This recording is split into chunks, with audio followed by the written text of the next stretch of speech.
Bien-aimés dans le Seigneur, une fois de plus, shalom à tous les internautes qui nous suivent. Et aujourd'hui, c'est notre troisième émission que nous avons titrée « Une seule chair ». L'autre fois, nous avions parlé le pourquoi des mariages.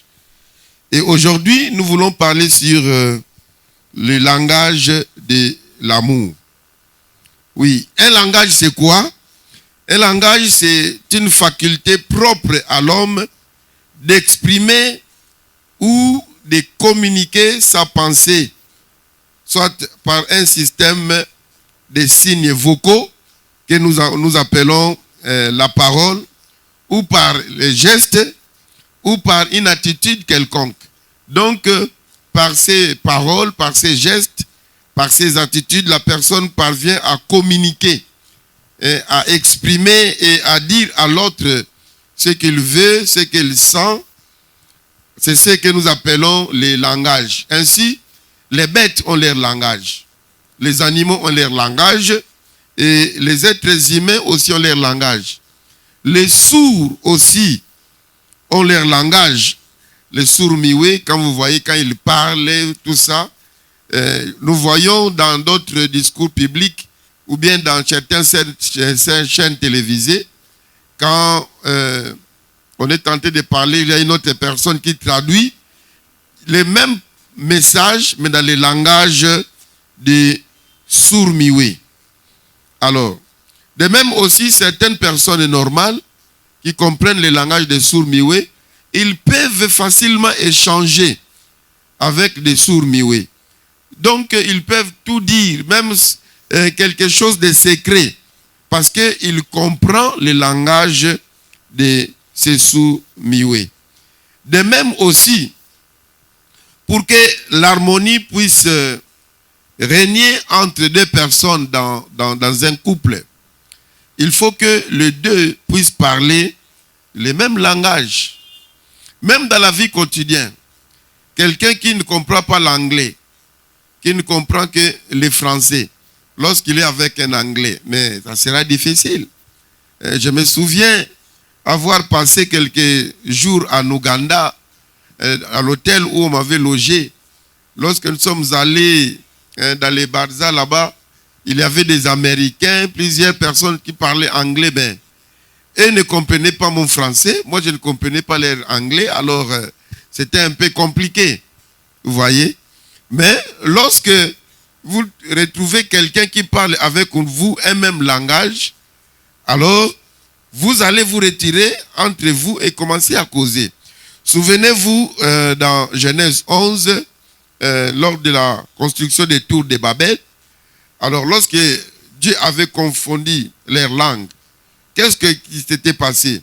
Ceux qui s'attendaient s'est retirés. Alors c'est comme ça que les gens qui parlent un même langage se comprennent bien, ils s'entendent bien, ainsi de suite. De même aussi, dans le mariage, il faut que l'homme et la femme puissent parler un même langage. Et le même langage ici, ce n'est pas que non, les deux baloba lingala, non, les deux baloba français, les deux baloba anglais. Non, ce n'est pas cela. Il existe ce qu'on appelle le langage d'amour. Donc, l'homme doit comprendre qu'est-ce que je dois faire pour que ma femme se sente que je l'aime. De même aussi, la femme doit comprendre qu'est-ce que je dois faire pour que mon mari puisse se sentir que je l'aime. Parce que il y a beaucoup de problèmes, beaucoup de cas que j'ai traités dans des entretiens de couple. J'ai réalisé que l'homme peut aimer la femme et la femme aussi peut aimer l'homme, mais dans l'entretemps, l'autre déclare toujours il ne m'aime pas. Donc vous voyez des accusations. Mais quand vous parlez avec l'autre, vous comprenez que l'autre l'aime vraiment. Il dit que non, j'aime ma femme, j'aime mon mari, mais je ne sais pas qu'est-ce qu'il veut, tout ça. Donc j'ai fini par comprendre que il y a l'autre qui ne parvient pas à parler le langage de l'amour de sa femme ou de son mari. C'est pour cela la femme ou le mari se sentent lésés. Voilà pourquoi est-ce que, selon les psychologues, ils ont pu trouver 5 langages d'amour. Nous voulons parler des 5 langages d'amour. Alors, oyebi pe eza batu mususu alobaka français, alobaka anglais, alobaka lingala, alobaka swahili. Donc, dans matière d'amour, il y a de ceux qui ne parlent qu'un seul langue, un seul langage. Il y a de ceux qui peuvent parler 2 langages, d'autres peuvent parler même tous les 5 langages. Mais néanmoins, en matière d'amour, il faut chercher à comprendre le langage de l'amour de votre compagne. Si vous ne le comprenez pas, il y aura toujours des incompréhensions pendant que vous vous aimez. Le premier langage de l'amour, ce sont des paroles valorisantes. Des paroles valorisantes. Il y a des gens pour qu'ils se sentent aimés. Ils aimeraient entendre de vous, son mari ou sa femme, que tu es beau, tu es joli, tu es bien habillé, bien coiffé, bien parfumé. En tout cas, tu as été plus que toutes les autres femmes qui étaient là. Ma chérie, tu marches bien, tu dandines bien, tu cuisines bien. Alors, de tels propos, et bakisaka bolingo. Et surtout ça, c'est le langage que les femmes, la plupart des femmes, parlent pour qu'elles se sentent aimées.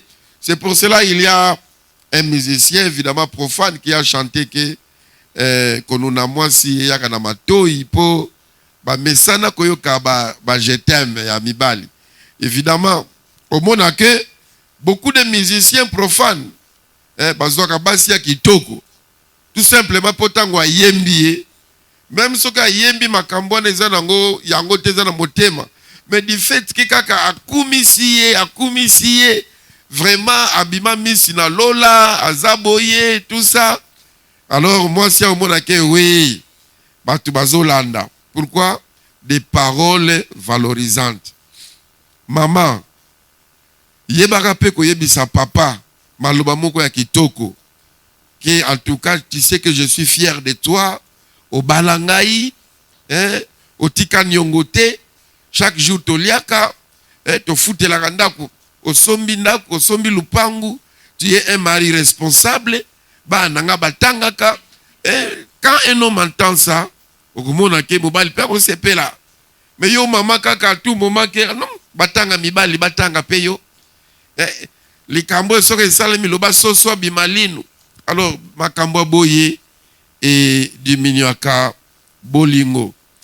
Apprenez à féliciter et maloba moko ya malamu.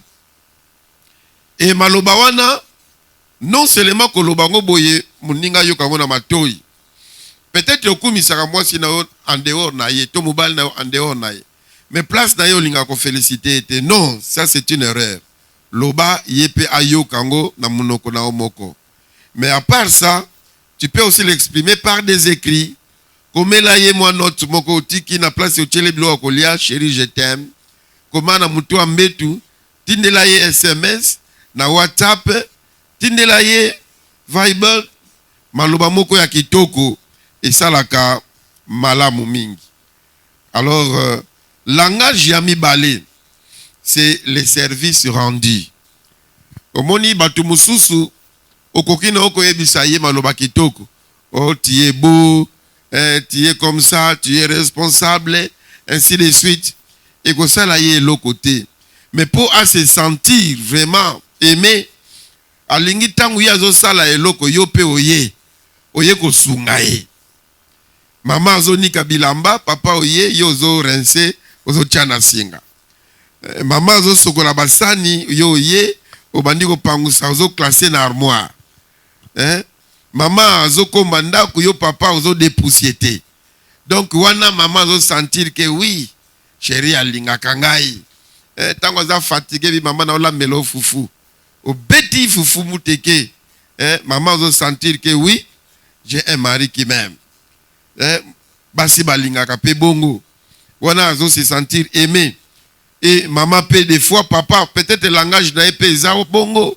Ce que c'est un mécanicien. Tant que ce qu'on a dit, bende kende. Sungaye na ki mécanique, oye ba pe ba pièce. Aza pasteur, azo bongisa mateya. Yo zo concordance biblique. Vous travaillez ensemble. Boké na ye visite. Là, papa aussi se sent aimé. Donc, le service rendu. Chercher à rendre service à l'autre.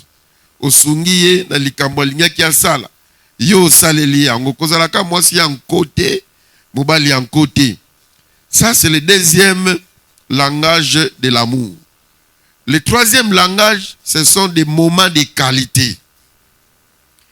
Nekomoko ayembike photo elobakate, photo ebetaka lisolote. Tala basi mususu ata ochelie provision ya rotonda. Ozwi ba photo na yo otondi sinami. Aza na besoin ya présence. Ta présence est très important pour naye. Nango papa kolobaka kate, mais non, qu'est-ce que je viendrai faire? Tu as tout là-bas. Tu as la provision, j'ai laissé l'argent. Mais quoi encore? Ta présence. Maman lingi bo fandi bo beta masolo. Maman lingi bo bimi bo beti tour. Ata na makolo na quartier.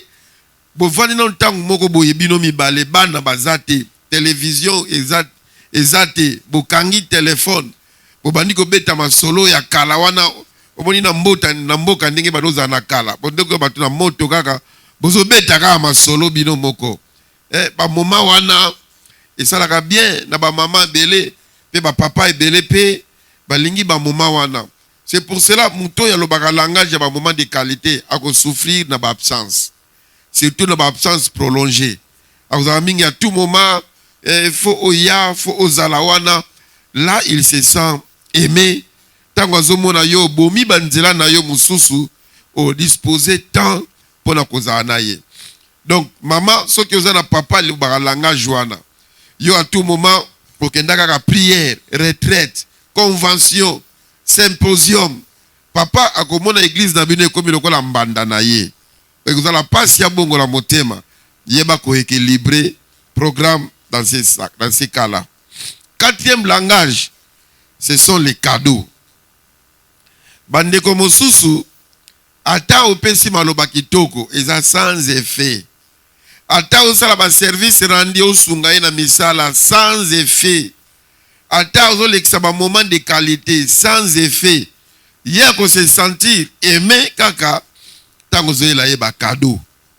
Et qui dit cadeau ilingo lo bakaka teke osomela ye lupango osomela ye mutuka.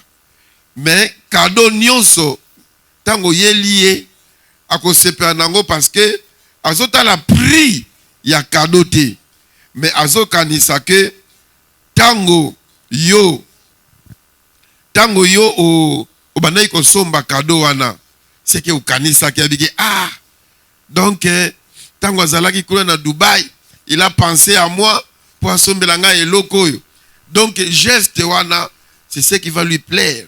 Yango na moni pasteur moko boyanda koloba assombela ki moi si na cadeau ça faisait longtemps. Elle n'avait pas suffisamment d'argent.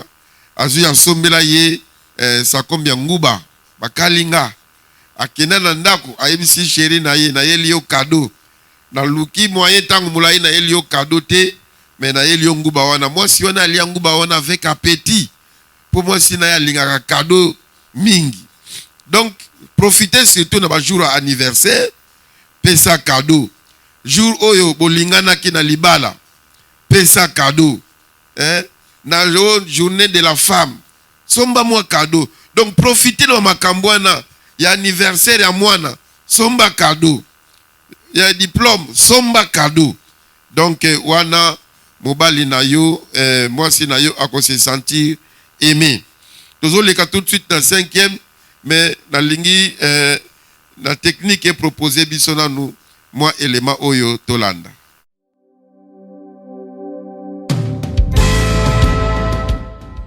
Tout le mercredi à 12h, rendez-vous sacré de fortes prières d'intercession avec le révérend Simon Sakala, diffusé en direct sur Facebook de 12h à 12h30. Envoyez vos requêtes de prière par WhatsApp au numéro +243 97 53 999 28 Rendez-vous chaque mercredi à 12h. Alors, cinquième langage, c'est la toucher. La toucher. Donc, maman obala, papa obala, faut boyer baké. De temps en temps, il faut passer par des actes sexuels. Et ça, na mibali mususu, tobasi mususu, ata oye lié ba cadeau, ata o ba moment ya masolo, ba blague, bolekisi, ata osungie na musala maloba kitoko. Tant que oza ko simba ye na nzoto te, tant que bozo leka na nzela ya ba caresse te, ya ba bisou te, ba embrassement te, ya sexualité consommée te. Alors akomona ka neti olingaka ete. Akomona neti olingaka ete. Donc akozala kaka vraiment stressé et ezala kaka ba problème. Alors mutu azoloba langage oyo yeba ko satisfaire sexuellement. Yo loba langage na parce que soki mutu alobaka lingala yo yebika français. Sulukola olingi okoye kola lingala. Okoye kola lingala alors que le lingala moko isangana na français mais l'essentiel est ya yo kalo yo pe ata loko wana olinga ngo mingi te mais lokola po ye ayoka yo bien il faut lo balo yekola alors papa so vous na maman lo baka langage ya toucher c'est pelisaye ya ko na Bible lobi na 1 Corinthiens 7 verset 5 que moi si azaya mobali azaya moi si. Donc, c'est pelisaye. Donc, ma sœur, atayo, o mesana mingi, makambo ya sexualité te, mais ce qui papa, langage na ikolo baka teke yoza lukoso, o yoza la kandumba te, mutoza la jamais ndumba et pas moi si na ye, bazala ka pendumba et pas mobali na ye te. Ils ont des langages, pour y se sentir aimé, ils ont des bongo. Alors, landaye na piste na ye wana bokomo na penza, bozala na couple moko harmonieux, ba problème est belé et kozala éviter pona yango. Voilà le londe eza yango de langage litsolo na yelaki tous les grands jeunes au bazo penser na mariage pe ba fiancé oyo bazali komilenge la kokota na libala et ba marié pe bazali jana kat na libala boyeba alors bo fanda bo solola yo langage na yo bolingo eza nini. Tango yebi langage ya bolingo wana alors banda koloba yango wana bokoyokana. Alors tosuki wana pona lelo soki ba question ezali olingi to ke na plus ample détail na makamoko to couple bolingi to solo la bien na yambaka chaque mardi na centre église centre évangélique le sanctuaire ezali na commune de Ngaliema, quartier A, numéro 35 bis, juste na barré, tronçon, bima, sebko, otonika ka révérend pasteur Simon Tsakala, to obenginga na numéro ya téléphone, oyo ezali kumona na wana, toko solola malam. Alors, kobo sanate, soki olandi émission oyo, aimé chaîne nabiso, pe tindela pe bande komoko yeba ko s'abonner partager yango na ba connaissance na yo peut-être ko sunga bango sans que oyeba. Alors tika eten kolo apambola bino to kutani susu mardi oyo ezali koya na même chaîne. Beats by SV.com